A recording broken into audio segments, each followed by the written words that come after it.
In case you haven't seen the headlines, Intel has just announced a massive layoff. And in fact, it's the biggest one yet. Is this a sign of things to come in the tech space? And is now a good time to consider exiting? Hi, everybody, and welcome back to my channel. If you're new here, my name is Brian, and I'm a founder of A Life After Layoff. I'm a corporate recruiter with over 20 years of experience interviewing and hiring thousands of people into some of the world's most well-respected and well-known companies. And I've made it my mission to demystify how careers and job search work at major corporations. So if this kind of content interests you, maybe consider hitting that subscribe button. You may also want to hit that notification bell so you don't miss any future content. And if you're tired of employers holding all the cards and you're ready to reclaim control in your career, check out my free webinar. It's over on my website, alifeafterlayoff.com. It's about an hour and a half, and it's loaded with actionable advice to get you started on the path to career ownership. So if you haven't seen the headline, Intel is reportedly cutting 20% of their entire workforce under the new CEO, Lip-Bu Tan. That's 21,000 roles that could be affected, and this makes this Intel's biggest round of layoffs yet. Now, they've infamously been very busy on the layoff front. If you recall, last year, they laid off 15% of their staff. So their staff is shrinking exponentially every single year, and it doesn't matter who the CEO is. So let's go back to Lip-Bu Tan here for a minute. So essentially what he's doing is coming in trying to do a turnaround. Intel is a steaming hot mess right now, and they are trying to keep the ship afloat. So they're doing a bunch of major cost cutting. They are looking at business units like they kind of always do, and they're cutting a lot of positions. Now, a lot of these roles are targeting middle management to quote unquote remove bureaucracy. And a lot of people may celebrate that and say, yeah, great, get rid of those middle managers. They're not needed. And that's honestly what companies are looking at middle managers as, a layer of bureaucracy that's not needed. So they're trying to flatten these organizations and reduce these salaries. Now, on paper, a lot of the individual contributor level folks are probably thinking this is a great thing. The problem is, those are the jobs that you get promoted into. And if you're looking for a career path, if they're removing an entire layer, how do you go from individual contributor, then jumping past management layers all the way up to director? Because no company on the open market is going to consider you if you don't have that experience. So I wonder if these companies are really thinking about this strategically over the long term. It's not to say that they shouldn't necessarily look at corporate bloat and kind of reduce things, but there is going to be a major shortage of director plus level candidates in the future if they keep on cutting all middle managers. And if you're somebody that's been trying to move yourself through a career path, it's probably not the best thing that all these middle manager positions are being eliminated. And tech has been notorious and brutal with eliminating this layer of leadership in their ranks. So Intel has made these massive moves. Again, this is after 15,000 people in August of last year. So these layoffs just keep coming in waves, and they are just staggering in size. And I can only imagine what it must be like to be an employee at Intel going into the office tomorrow, knowing that you're surviving, if you call it that, quote unquote, surviving these massive rounds of layoffs, and what the potential employee morale is there. I just can't even imagine. But let's get back to Lip-Bu Tan here for a second. Lip-Bu Tan was actually on the board of directors last year while Intel had a different CEO. And he put a lot of pressure on the organization to reduce the corporate bloat or bureaucracy, try to flatten things down and make quicker decisions. He actually had a major butting of heads with some people on the board and with the CEO. And he actually ended up leaving the board altogether. This was right before there was a major announcement of those 15,000 people being laid off. So the CEO at the time recognized that there was an issue and then made these moves and then was promptly let go. We'll get back to that for like why exactly in just a second. But once the previous CEO was ousted, guess who they tapped in order to come back and right the ship? None other than Lip-Bu Tan. Let's hear a little bit about what he has to say about his strategy and vision. We'll just listen to a few seconds of this. Under my leadership, Intel will be an engineering-focused company. One of my top priorities is to retain and recruit top talents engineering, and that's empower innovation and grow. I believe Intel has lost some of these talents over the years. I want to create a culture of innovation empowerment. So his goal is trying to be engineering first and retaining his engineering talent. Again, it's going to be really difficult for him to do that when they're making these mass layoffs. And if you're somebody that's worth your weight, you got to be looking around your organization and saying, do I really want to hitch my wagon to this? Because when you bring in these new CEOs, and this is without exception, they come in with their own vision. They implement their own things. They bring in their own people, and they often will make wholesale changes. And this means usually massive layoffs and major corporate restructuring. So this is a major warning sign for you if you're in an organization that brings in a new CEO or a new senior leader in whatever vertical you're in. In fact, every single time I've worked in an organization that's gotten a new chief human resources officer, there's been massive layoffs afterward because they come in, they start tinkering with everything, and it's like they just can't resist laying people off and making massive changes to organizations and basically fracturing it. And then the organizations are never the same afterward. But nonetheless, Lip Bhutan, first month on the job, he announces the biggest layoff in Intel history, 21,000 people. But this isn't without reason. Not to say that I'm justifying, but this is not without reason because Intel is an absolute hot mess. And the reason why the previous CEO got fired probably has something to do with these numbers. Back in 2024, second quarter, Intel posted a staggering $1.6 billion loss. That's a $1.6 billion loss in one quarter.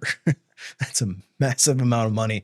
That's bigger than in fact, it's bigger than most companies even earn throughout the entire year. And that obviously necessitated a right sizing of the organization to try to reduce costs. And that's where the 15,000 layoffs, among other things, came up. So that happened. But just when you think it couldn't get worse, it gets worse, and it gets a lot worse because one quarter later, they announced or posted a $16.6 billion loss. This is for third quarter of last year. This isn't for the whole year. This is just for one quarter. $16.6 billion third quarter loss. Nonetheless, IT and technology roles still seem to be getting hit pretty hard. So wanted to go and look at the data really quickly just to see if I was going crazy, if there isn't indeed a spike in layoffs. And what I'm finding is April, sure enough, has jumped massively. If we look here, we can see in March, we only had had 8,000 total layoffs. But then, of course, in April, we see a massive spike up in layoffs, 23,000. Now, obviously, most of those are going to be the Intel layoffs. But it gets me wondering, what is the state of the market here in technology? Is this a hot mess? Is tech no longer a place that you really want to park a career? Well, the numbers are fairly inconsistent. Obviously, at the end of 2023 was brutal for tech. Heading into 2024, we still saw massive layoffs. So the overall trend has actually been decreasing. It's gotten, I would, maybe say a little bit more stable, especially in the second half of 2024. Into 2025, we've actually seen a relatively low amount of layoffs. I mean, you can see the total number of layoffs in tech from January 2025 versus January 2024, not even comparable. But we are starting to now see an increase in these layoffs. Now, if you scroll down and you look over across layoff, this is a bit more of a broader picture. This goes all the way back to 2020, and you can obviously see the spike up right before and right before the pandemic happened. But then as the market came screaming back, obviously layoffs were at near all-time lows. If you were in tech during this third quarter of 2020 all the way through 2022, the first quarter, this was the very best time to be in tech. Companies were bidding for employees, basically bidding wars. You could name your price and they would give it to you. People were getting better opportunity after better opportunity with only staying at a company for a few months.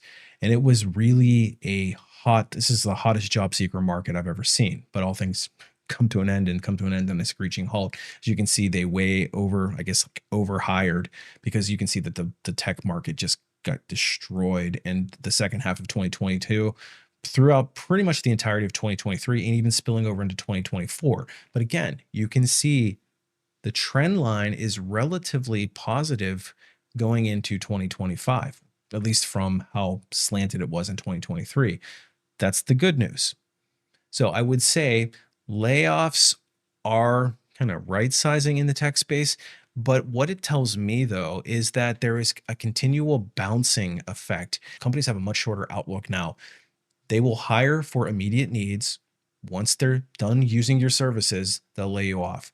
The idea of working at a company for a long period of time just seems to be a concept of the past. And if you find a job like that, it's more impressive and rare than anything these days. We just are not seeing companies investing in employees long term. And especially if you work at like tech startups, good luck trying to keep your job for more than a few years. But the big boys are also laying off as well. So it's a difficult time to be in the tech space. Does this mean that tech across the board is not a good place to be? I don't know if the numbers necessarily say that, but again, I do think that it's become much more competitive. The gravy train is certainly over. It's not an easy payday, and disruptive technologies are coming into the space increasingly. AI is becoming a thing that you really start to need to take seriously. If you're a junior developer or somebody that doesn't have a high degree of competency, I'm thinking like architects or principal level engineers, your job is potentially more at risk. And I think you need to go in eyes wide open. Some of the tools that are coming out these days are very eye opening. They can potentially replace junior level, even mid level development if you're not careful. And if you don't believe me, I'd recommend that you take a quick look around the market and start playing around with these tools yourself and see what you come up with, because you might find that you're pretty surprised. And this is, maybe in this exact moment, it's not a big deal, or, the technology isn't necessarily there, but the way that this thing is evolving, you have to be looking at it, quarters, years down the road. Next year, what's it going to look like? Because 2 years, 3 years ago, AI was just a concept. Now, just about everything we are doing or touching or seeing, every product that you look at anymore has some AI component drilled into it, and that's only going to become more prevalent. So it's certainly be in your best interest to assess your skills very carefully versus what the market is asking for. If you're somebody that hasn't looked for a job in a hot minute, it might be worth going over and just doing a quick job search, if not to apply, but at least to see what companies are demanding and see where the market is evolving and changing, because that's stuff that you need to be staying in front of. And the time to do it is when you have a job and when you don't need to react. If you wait until you get laid off to discover that you're replaceable, it's going to be too late. You're going to be playing catch up, and it's a much more difficult job search at that point in time. So just really quickly, I wanted to show kind of a little bit of a real life examples. Now there's this girl, her name is Becca. Becca E. Wex is her site, her YouTube page. Go and check her out. Give her a follow. Support small creators. But she's in the tech space, and she just posted, I just saw this video that randomly pulled up my feed. She's laid off again and is in the tech space, and she's just got laid off. If you scroll back in her feed, this was dated 6 days ago. If you scroll back in her feed, she just got this job 8 months ago. So she maybe was only in role for, let's just say, 7 months, and then gets laid off. So these companies, this was, I think she was in a smaller startup, but nonetheless, she gets laid off after only a few months. But even scrolling back further than that, she got laid off again in her tech job. So she's been laid off several times in at least the last year or so. And trying to get a career going in the tech space, when you keep on getting laid off, you can't get traction. Every time you seem to be getting one foot, like you get a job and you feel really excited about it and you think, oh, this is finally it. And then 6 or 7 months later, you end up getting pulled into an HR office and they tell you that they've reevaluated your work and the job type, and they've made some moves, and now you find yourself unemployed again. How can you ever get a career moving in a positive direction in those cases? You really can't. And the tech space has been absolutely notorious for that. There's also this guy who I'm just going to play just a short clip. This is Bro Niho. This is over on TikTok, but let's just take a quick look. This guy's been laid off multiple times, but let's just take a quick listen to his story. About 2 months ago, I left a relatively stable job at a very large software company to take a chance, as I have done at other times in my past, take a chance on a smaller e-commerce company.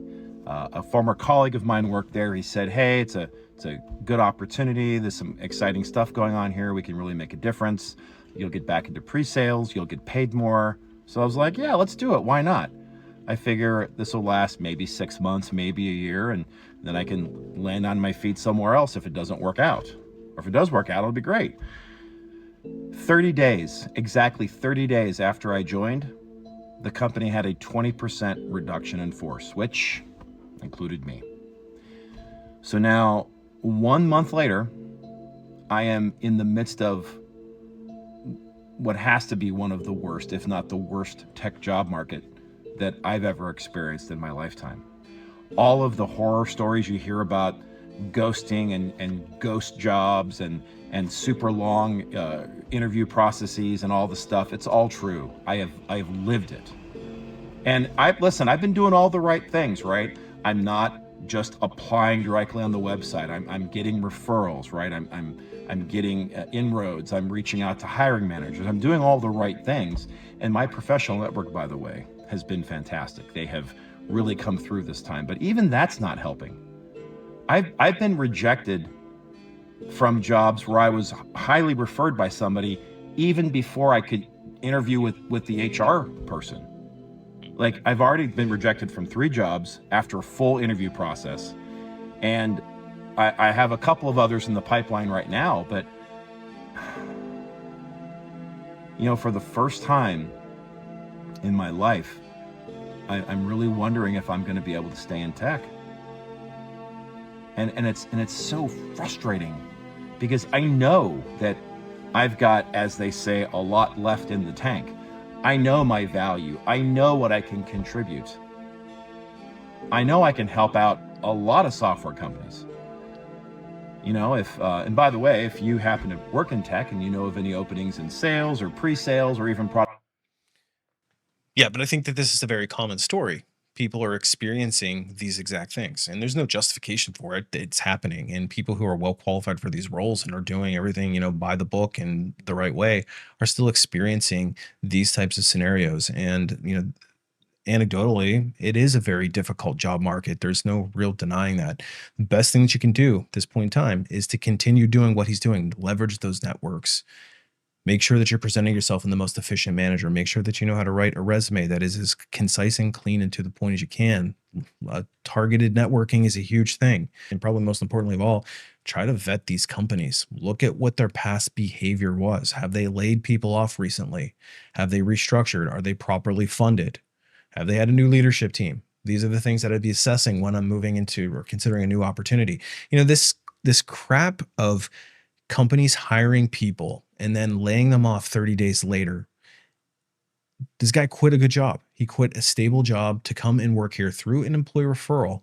And these companies just do not care about that. They don't care that they ruin people's lives. This guy can't go back to his old job, most likely. He's already burned that bridge. He's left and he's moved on. Now this guy's stuck in a job market that's crap, that nobody's giving a call back. He's getting ghosted and all these things.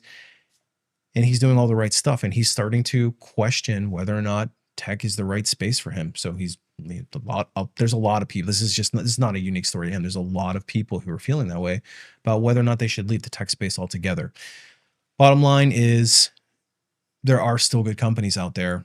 They're getting harder and harder to find, especially those remote jobs.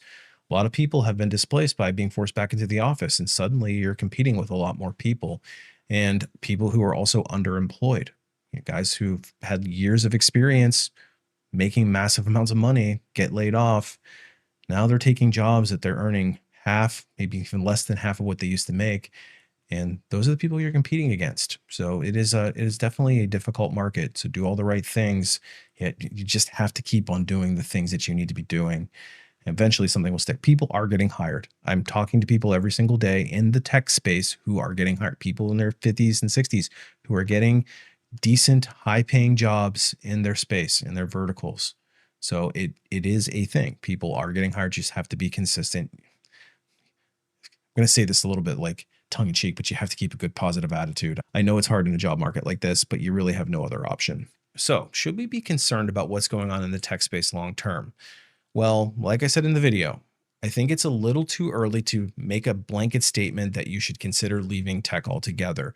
However, I do think that you need to make sure that you stay on top of things. Make sure that your skills are as current as you can be, and don't be naive to think that you might not be caught up in one of these layoffs yourself. Even if you're feeling gainfully employed and comfortable in your current job, You have to take proactive steps, and that's part of reclaiming control in your career. And if you're somebody that's struggling in your career, feeling stuck in place, or you're ready to open up another job search and you want to approach it with more conviction and authority, that's actually something that I specialize in. I've got a website called lifeafterlayoff.com, which is loaded with tips and tricks, all from a recruiting insider's perspective. And I share my deepest and most intimate knowledge in the form of some training courses, which are designed to help give you back authority in your career so you can approach it with the highest degree of conviction. I cover everything from total career strategy, from the beginning of your career all the way to retirement, and how to achieve promotions and navigate corporate politics. I also cover how to write resumes from a recruiter's perspective that give you the best chance at getting noticed. And I also break down corporate hiring processes from A to Z through each round of the interview process, giving you exact techniques that are proven to get you through the interviews into the job offers. And then I teach you how to negotiate it so you don't leave a dime on the table. And I also teach you how to skip recruiters altogether using the power of LinkedIn. That targeted networking is key to any successful job search and career. And if you've been neglecting your networks, now is the time to take it seriously, not when you need it. So get in front of it. I created a course called Unlocking LinkedIn for that. You can find all these courses over at my website, lifeafterlayoff.com. And if you need a little bit more private one-on-one help, I actually do offer some limited private coaching sessions. You can reach me through my website for that as well. Anyway, that's what's going on in the tech market. What do you think? Is now a good time to be in the tech space?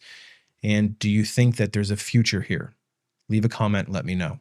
As always, appreciate you watching. We'll see you in the next one.